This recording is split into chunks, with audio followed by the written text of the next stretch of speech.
Hi guys, कैसे हैं आप सब। आई होप ठीक हो। बेसिक इंग्लिश ग्रामर सीरीज का ये पार्ट है। आज इस क्लास में हम पढ़ेंगे फ्यूचर परफेक्ट कंटीन्यूअस टेंस।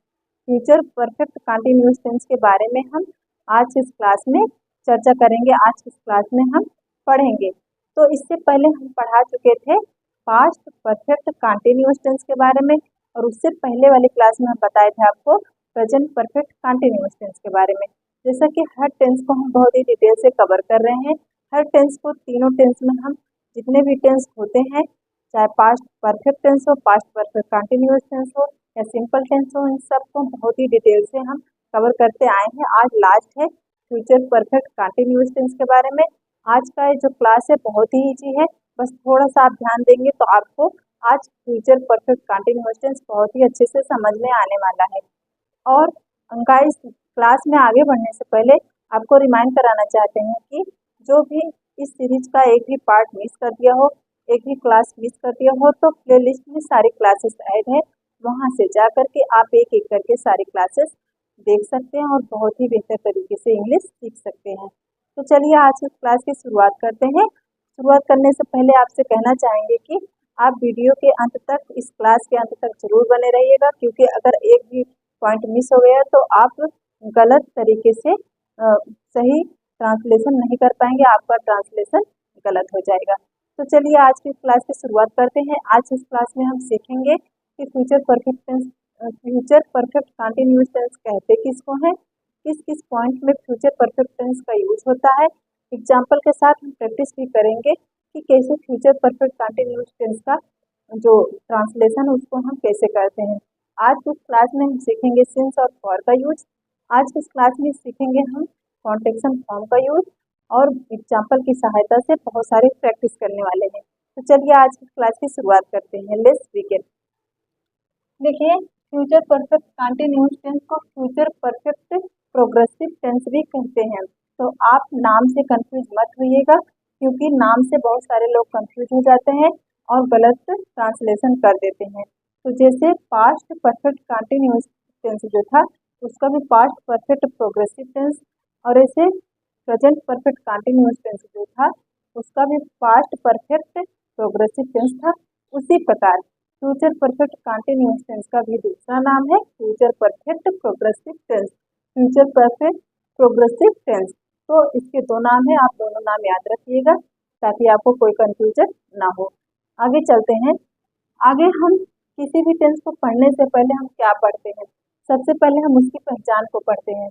किसकी पहचान क्या है, किसी भी सेंटेंस के अंत में कौन सा वर्ड आएगा जिसे हम ये पहचानेंगे कि ये सेंटेंस, यह वाक्य इस टेंस का है, इस काल का है। तो सबसे पहले हम देखेंगे पहचान। पहचान में कह रहा है कि अगर वाक्य के अंत में रहा होगा, रही होगी, रहे होंगे, आया हो, जैसा कि पास्ट फ्यूचर कंटीन्यूअस टेंस की भी यही पहचान थी। फ्यूचर कंटीन्यूअस टेंस की भी यही पहचान थी कि रहा होगा, रही होगी, रहे होंगे, ये वाक्य के अंत में आते थे, लेकिन उसमें समय नहीं दिया होता था। इसमें क्या एक्स्ट्रा ऐड है? इसमें समय भी दिया रहेगा। किसमें? फ्यूचर परफेक्ट कंटीन्यूअस टेंस में। फ्यूचर परफेक्ट कंटीन्यूअस टेंस में समय दिया रहेगा और पहचान वही रहेगी फ्यूचर कंटीन्यूअस टेंस की। ठीक है, तो आप याद करने के लिए एक ट्रिक बना सकते हैं। तो चलिए सबसे पहले हम क्या पढ़ते थे? हमें पढ़ते थे कि किसी भी टेंस का सेंटेंस स्ट्रक्चर क्या होगा। जो टेंस हम पढ़ रहे हैं उसका सेंटेंस स्ट्रक्चर क्या होगा, उस सेंटेंस को हम कैसे बनाएंगे। तो हर क्लास में हम आपको सेंटेंस स्ट्रक्चर बताते आ रहे हैं। आई होप आपकी समझ में आ गया हो, क्योंकि हम हर क्लास में इसलिए रिपीट करते हैं ताकि आपकी प्रैक्टिस हो जाए, कभी न भूले।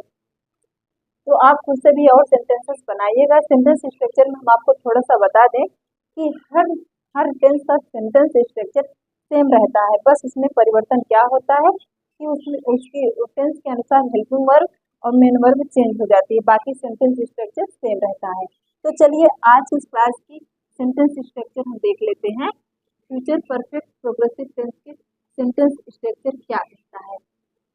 कह रहा है कि सबसे पहले अगर हम फ्यूचर परफेक्ट कंटीन्यूअस टेंस में कोई भी सेंटेंस ट्रांसलेट करेंगे तो सबसे पहले क्या आएगा? सबसे पहले आएगा, मार्कर चेंज कर लेते हैं। सबसे पहले आएगा सब्जेक्ट, क्या आएगा? सब्जेक्ट। उसके बाद आएगा विल, ठीक है, विल या शैल। देखिए सभी सब्जेक्ट के साथ विल लगता है और आई और यू के साथ शैल लगता है, लेकिन आई और यू के साथ हम विल का भी यूज कर सकते हैं, तो गलत नहीं होगा, ठीक है। तो देखिए सबसे पहले सब्जेक्ट आएगा, शैल और विल में से विल और शैल में से कोई एक सब्जेक्ट के अनुसार आएगा। उसके बाद उसमें ऐड होगा हैव, उसके बाद ऐड होगा बीन, उसके बाद बी1। बी1 मतलब वर्ब की फर्स्ट फॉर्म, वर्ब की फर्स्ट फॉर्म में ऐड होगा आईएनजी। उसके बाद अगर ऑब्जेक्ट होगा तो ऑब्जेक्ट लगेगा, अदरवाइज नहीं। ये तो था पॉजिटिव सेंटेंस का स्ट्रक्चर।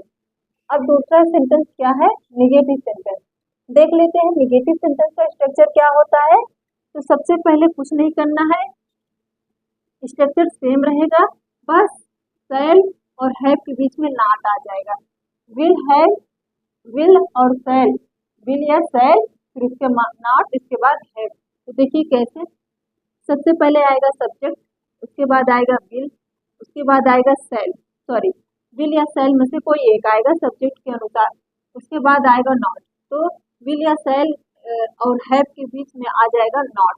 उसके बाद आएगा बीन, उसके बाद आएगा बी1, मतलब वर्ब की फर्स्ट फॉर्म में आईएनजी ऐड होगा, उसके बाद आएगा ऑब्जेक्ट। ये तो था नेगेटिव सेंटेंस का स्ट्रक्चर।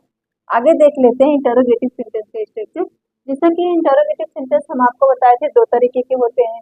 पहला जो यस या नो टाइप का होता है, दूसरा जो क्वेश्चन वर्ड वाले होते हैं, ठीक है, क्वेश्चन वर्ड वाले होते हैं। तो यस या नो टाइप में हेल्पिंग वर्ड सबसे पहले आ जाती है और क्वेश्चन वर्ड वाले में हेल्पिंग वर्ड से पहले क्वेश्चन वर्ड आ जाता है। देखिए प्रैक्टिस करते हैं। इंटरोगेटिव सेंटेंस में सबसे पहले क्या आएगा? Helping verb. हेल्पिंग वर्ब में सबसे पहले विल या शैल में से कोई एक सब्जेक्ट के अनुसार आएगा, उसके बाद आएगा सब्जेक्ट, उसके बाद आएगा हैव, उसके बाद आएगा बीन, उसके बाद आएगा बी1, वर्ब की फर्स्ट फॉर्म में आईएनजी, उसके बाद आएगा ऑब्जेक्ट। तो इस तरीके से हम इंटरोगेटिव सेंटेंस बना सकते हैं। देखिए दूसरा जो क्वेश्चन वर्ड वाले होते हैं, कुछ नहीं करना होता है, विल या शैल, विल या शैल मतलब हेल्पिंग वर्ब से पहले हम क्वेश्चन वर्ड लिख देंगे जो उस सेंटेंस में आया होगा, ठीक है। तो सबसे पहले आएगा क्वेश्चन वर्ड, देखिए सबसे पहले आएगा क्वेश्चन वर्ड, उसके बाद आएगा हेल्पिंग वर्ड, उसके बाद आएगा सब्जेक्ट, उसके बाद आएगा हैव, उसके बाद आएगा बीन, फिर वर्ब की फर्स्ट फॉर्म में ऐड होगी आईएनजी, उसके बाद आएगा ऑब्जेक्ट।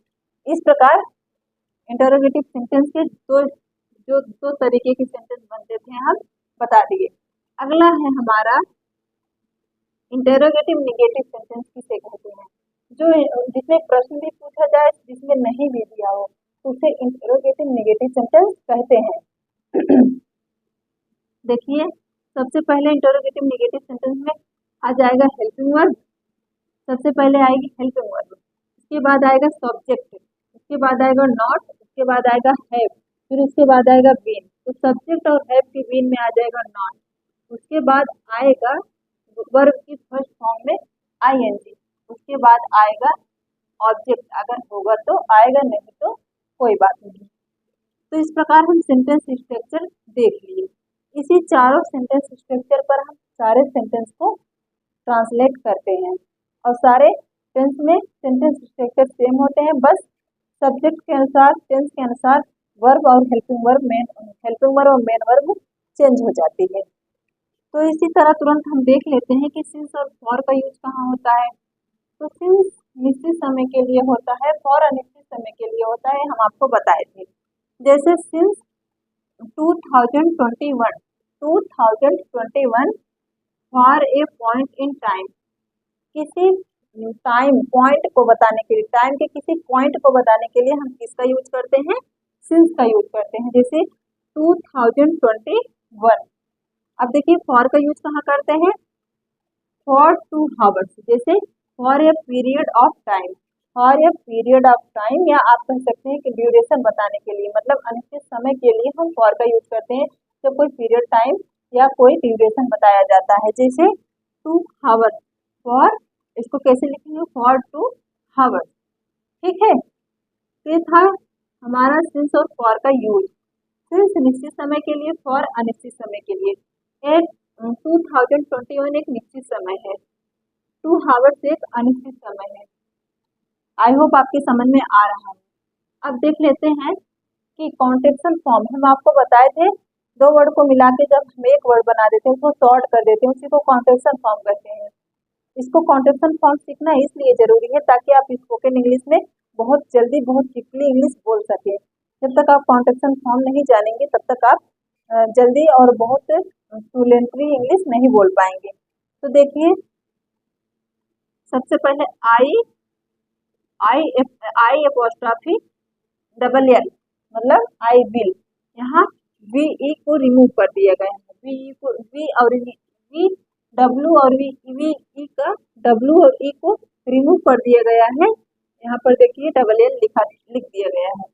तो यहाँ पर हो गया आई विल, यूल, देल, हिल, सील, इट, इल।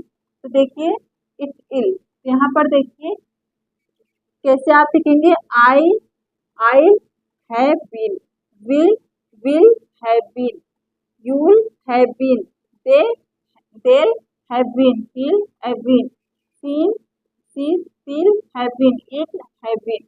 यहाँ पर ऐसे आप कॉन्ट्रेक्शन करके लिखेंगे, थोड़ा लंबा है लेकिन इंटरेस्टिंग है, आप देखते जाइए।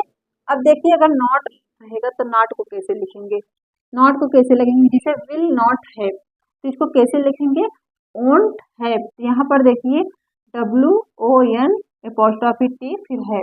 अगर विल नॉट हैव को लिखना हुआ तो आप कॉन्ट्रेक्शन के साथ लिखेंगे वोंट हैव। अगर शैल नॉट हैव को लिखना हुआ तो कॉन्ट्रेक्शन के साथ लिखेंगे शांट या सेंट हैव। इस प्रकार आप देख लिए सिंस फॉर का यूज, आप देख लिए कॉन्ट्रेक्शन फॉर्म, आप देख लिए सेंटेंस स्ट्रक्चर। तो आइए अब पॉइंट पे आते हैं। पॉइंट पे ये कि हम कैसे पहचानेंगे कि कोई भी सेंटेंस, कोई भी वाक्य इस टेंस का है। इस टेंस का मतलब फ्यूचर परफेक्ट टेंस का है। पहचान तो आप जान गए कि सेंटेंस के अंत में रहा होगी, रही होगी, रहे होंगी आएगा, और विद टाइम मतलब समय के साथ दिया होगा, तो आप जान जाएंगे फ्यूचर परफेक्ट कंटिन्यूअस टेंस का ये सेंटेंस है। लेकिन कुछ पॉइंट, कुछ फैक्ट भी हमें जानना है कि इस पॉइंट से हम जानेंगे कि ये sentence future perfect continuous tense का है। तो एक डायग्राम हम बनाए हैं, उससे हम देख लेते हैं।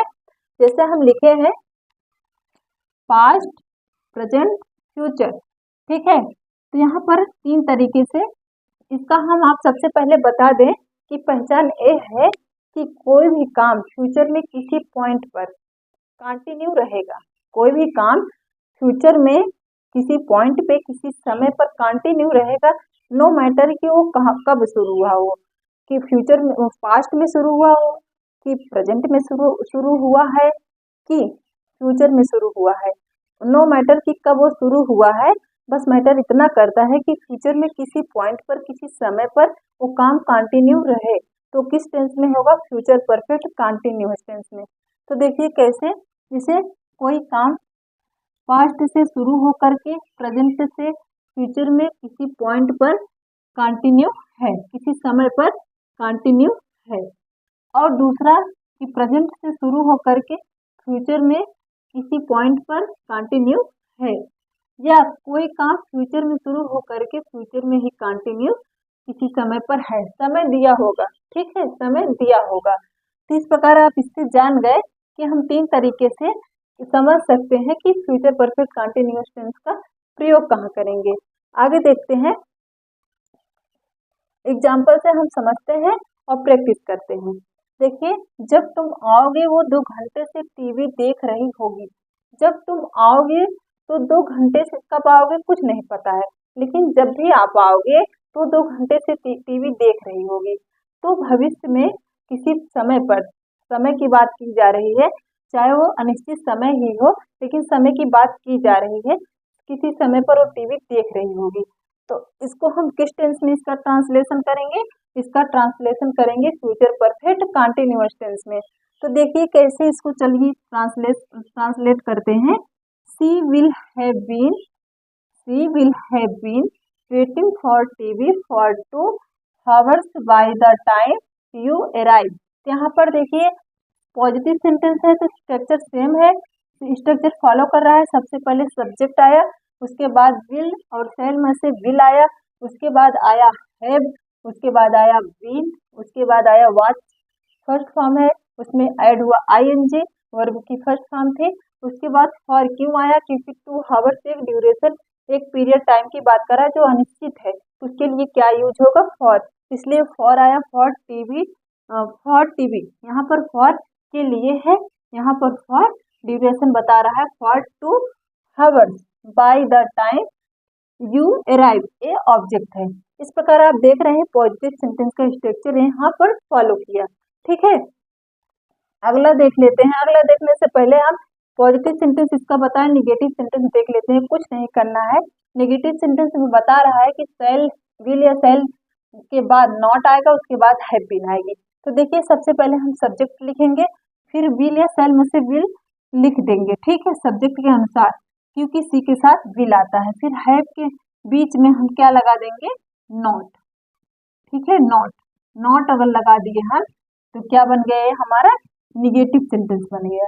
ठीक है, फिर देखिए कैसे हुआ, she will not have been watching for TV for 2 hours by the time you arrive, ये बन गया निगेटिव सेंटेंस। इसी प्रकार इंटरोगेटिव सेंटेंस बना लेते हैं। कुछ नहीं करना, इसकी जो जगह है उसको एक्सचेंज कर देना है। सबसे पहले हम विल लिखेंगे, मतलब हेल्पिंग वर्ब लिखेंगे। तो will she have been watching for TV for 2 hours by the time you arrive. तो ये हो गया इंटरोगेटिव सेंटेंस। अगर इंटरोगेटिव निगेटिव बनाना है तो भी कुछ नहीं करना है, will she have will she not have been watching for TV for 2 hours by the time you arrive. तो इस प्रकार आप देख रहे हैं इंटरोगेटिव निगेटिव सेंटेंस भी बन गया, उसमें क्वेश्चन भी पूछा जाएगा और नहीं भी दिया रहेगा। तो इस प्रकार हम इंटरोगेटिव निगेटिव और असर्टिव मतलब पॉजिटिव सेंटेंस चारों सेंटेंस को सीख लिए। आगे देखते हैं दूसरा है, अगले हफ्ते इस समय हम 10 साल से रह रहे होंगे। यहाँ पर देखिए जब तुम आओगे पास्ट की बात बता रहा है, तो ये वाला स्ट्रक्चर फॉलो किया।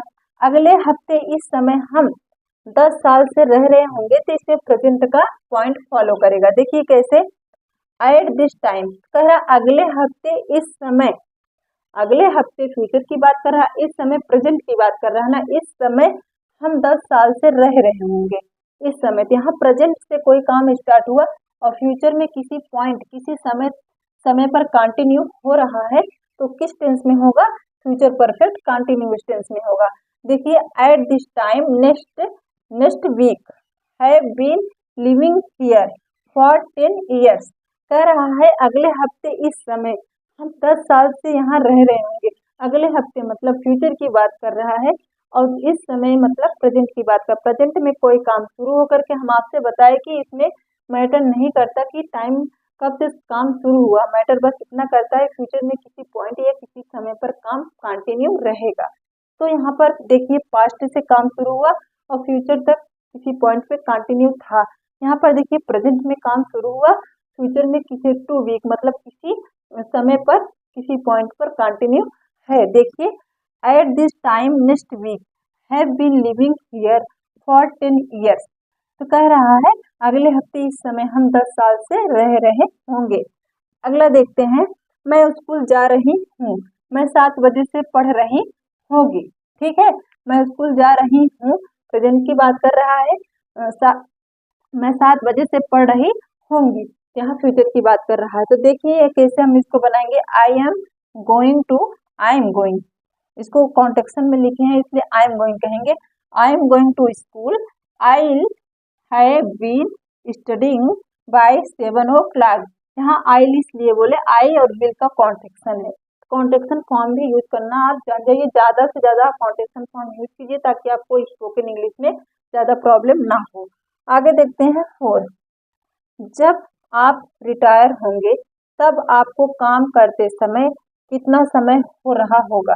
जब आप रिटायर होंगे, अभी आप रिटायर नहीं हुए, फ्यूचर की बात बता रहा है, फ्यूचर में कोई काम शुरू होकर के फ्यूचर में ही एक निश्चित समय तक या निश्चित समय तक पॉइंट तक काम को कंटिन्यू रखा जाए फ्यूचर में ही, तो उसको किस टेंस में लिखेंगे, फ्यूचर परफेक्ट कंटिन्यूअस टेंस में। जैसे जब आप रिटायर होंगे फ्यूचर की बात बता रहा है, अभी रिटायर नहीं हुए हैं, तब आपका काम करते समय कितना समय हो रहा होगा, तब कितना समय हो रहा होगा फ्यूचर से।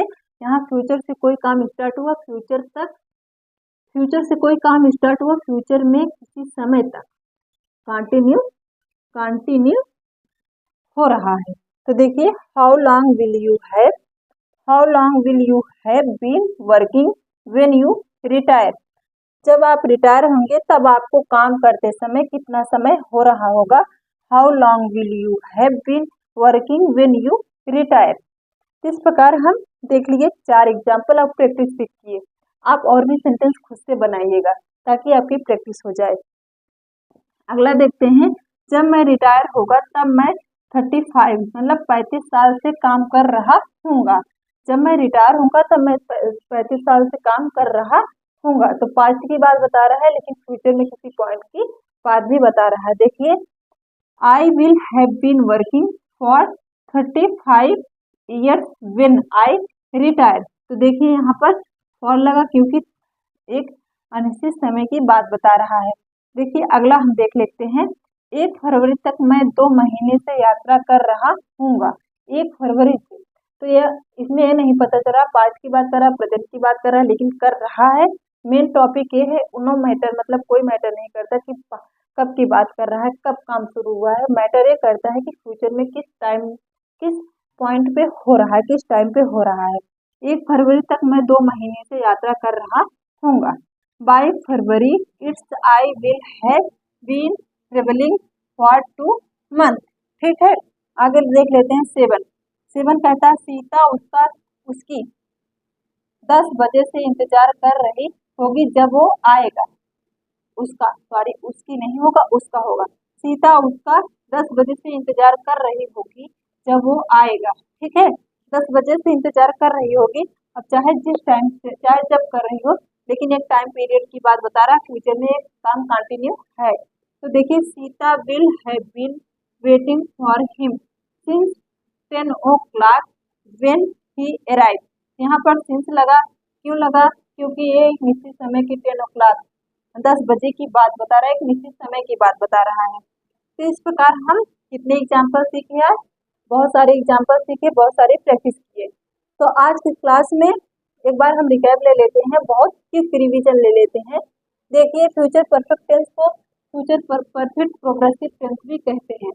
सेंटेंस स्ट्रक्चर ये कहता है कि पॉजिटिव सेंटेंस में सबसे पहले सब्जेक्ट, उसके बाद विल या शैल में से कोई एक सब्जेक्ट के अकॉर्डिंग आएगा, उसके बाद आएगा हैव, उसके बाद आएगा विल, फिर आएगा बी1, फिर आएगा प्लस आईएनजी, फिर उसके बाद आएगा ऑब्जेक्ट। इसी प्रकार निगेटिव सेंटेंस में आप देख लीजिए, सबसे पहले आएगा सब्जेक्ट, उसके बाद आएगा विल शैल में से कोई एक, उसके बाद आएगा नॉट, उसके बाद आएगा हैव, उसके बाद आएगा विल, उसके बाद आएगा वर्ब की फर्स्ट फॉर्म में आईएनजी। इंटरोगेटिव सेंटेंस में कुछ नहीं करना, सबसे पहले आ जाएगा विल या शैल में से कोई एक, उसके बाद आएगा सब्जेक्ट, उसके बाद आएगा हैव, उसके बाद आएगा विल, फिर वर्ब की फर्स्ट फॉर्म में आएगी आईएनजी, उसके बाद आएगा ऑब्जेक्ट। और देखिए, अगर क्वेश्चन वर्ड वाले हैं तो कुछ नहीं करना, क्वेश्चन वर्ड सबसे पहले आ जाएगा, फिर विल या शैल में से कोई एक आएगा, फिर सब्जेक्ट आएगा, फिर हैव आएगा, फिर विल, फिर वर्ब की फर्स्ट फॉर्म में आईएनजी ऐड होगा, फिर आएगा ऑब्जेक्ट। देखिए, इंटरोगेटिव नेगेटिव सेंटेंस में आएगा सबसे पहले विल या शैल में से कोई एक, फिर आएगा सब्जेक्ट, फिर आएगा नॉट, फिर आएगा हैव, फिर आएगी विल, फिर आएगी वर्ब की फर्स्ट फॉर्म में आएंगे, फिर आएगा ऑब्जेक्ट। सिंस निश्चित समय के लिए, फॉर अनिश्चित समय के लिए यूज होगा। सिंस एक पॉइंट को बताएगा निश्चित, और एक फॉर एक अनिश्चित टाइम पीरियड या ड्यूरेशन को बताता है। कॉन्ट्रैक्शन फॉर्म हम बता दिए, आई विल, यू, देल, विल, विल, इज। देखिए, विल नॉट हैव को वोंट हैव कहते हैं, शैल नॉट हैव को शांट हैव कहते हैं। उसके बाद हम देखें कि फ्यूचर परफेक्ट कंटीन्यूअस टेंस की पहचान थी कि वाक्य के अंत में रहा होगा, रही होगी, रहे होंगे, वो आएगा और उसमें समय भी दिया रहेगा। अगर समय नहीं दिया है तो कौन सा टेंस हो जाएगा, फ्यूचर कंटीन्यूअस टेंस। हम आपको बताएं कि मैटर ये नहीं करता कि काम कब शुरू हुआ, पास्ट में, प्रेजेंट में, फ्यूचर में। मैटर ये करता है कि फ्यूचर में किसी पॉइंट पे, किसी समय में वो काम कंटिन्यू हो रहा हो। ठीक है, एग्जाम्पल से हम सीखे, इतने सारे एग्जाम्पल से हम सीखे कि कैसे हम इसका ट्रांसलेशन कैसे करते हैं, इस सेंटेंस का ट्रांसलेशन कैसे करते हैं। जैसे जब तुम आओगे वो 2 घंटे से टीवी देख रही होगी, she will have been watching for TV for 2 hours by the time you arrive. अगले हफ्ते इस समय हम 10 साल से रह रहे होंगे। At this time next week have been living here for 10 years। मैं स्कूल जा रही हूँ, मैं 7 बजे से पढ़ा रही हूँ। I am going to school.